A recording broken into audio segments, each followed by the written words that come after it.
The one great thing about anime is that there are so many routes to take with it and so many genres to adapt. Though also it's negative. Anime gets away with almost anything and everything due to that the stories are locked into the minds of humans and there is no limit to the power of the imagination, nor there are rules barring this type of imagination. With genres ranging from action to romance, slice of life to harem, you basically can pick your choice for what anime that you want to watch.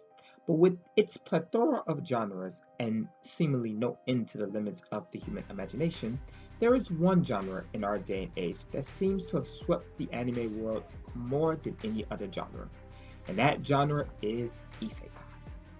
It's safe to say that in our age, anime is convoluted with isekai. Thanks to ReZero and Konosuba, isekai has taken the anime world by storm in a way that most genres in anime haven't in the past years. Isekai also gives many people vast opinions due to the diverse concepts that it brings to the table. The anime world may never be the same, and that unfortunately has a lot to do with isekai and the joy it brings to the world. With every year, with more and more seasons being filled with more and more amazing isekai to watch, it becomes a question of whether they're good or not, but moreover, which one is the best for you to watch. 2021 was no different as many new isekais and old ones made their appearance in our lives and in our hearts.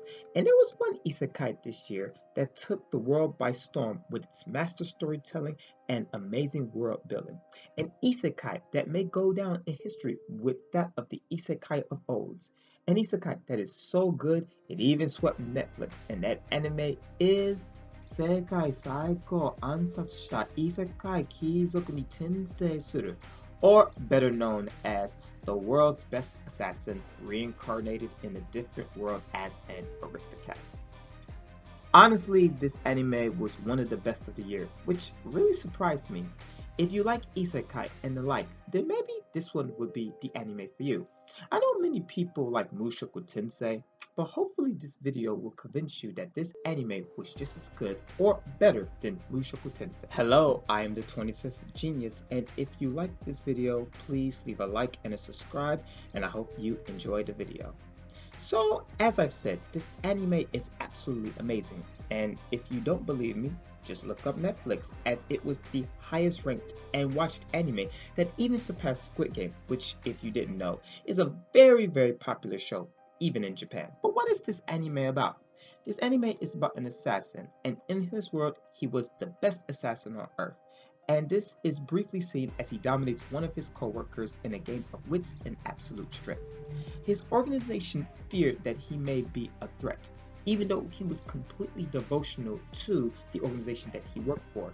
He wanted to be a teacher, and this was apparently his last job before he taught other people under him. But the organization apparently didn't care because he was murdered. Thought to have died, he was resurrected by a goddess who promised to give him a second life, free from everything, if he would kill the Hero King. Being that he had nothing else better to do, he did. The rest of the anime focuses on his life as an assassin in a new world of magic, guns, and yes, women. But also in this magical world, he tries to find the meaning for himself that is not tied behind any organization, but rather the life that he wants to live. Now, this plot may seem basic enough, and honestly, Mushoku Tensei follows the same type of simple plot, but why is it this anime is equal or even better than that of Mushoku Tensei? And that's because of the delivery. The anime introduces us with a main character without a name or really much of a backstory because it is not necessary. Much like in Mushoku Tensei, whereas you're not really given much about the main character's past because it's almost irrelevant. The only things you need to understand with the beginning interactions is the personality of the assassin and how this will play in his actions in his new life. His death is quick and easy because the main thing we must focus on is his life in the new world. But also, this anime did something that ReZero or Tensei Shitara Slime Datta Ken also did very well. The world in which it is complex, much like ours. Your own world provides you that kind of world building of this world.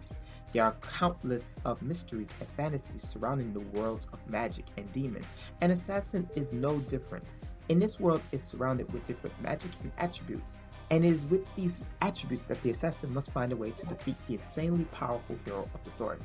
I do feel that Mushoku Tensei, the world is vast, but it focuses a lot more on the world building of the people and civilizations, but not the magic aspect of it.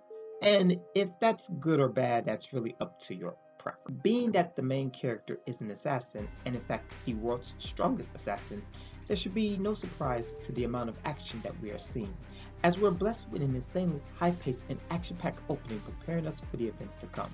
There is a lot of action with this anime, and it only gets better as the episodes come.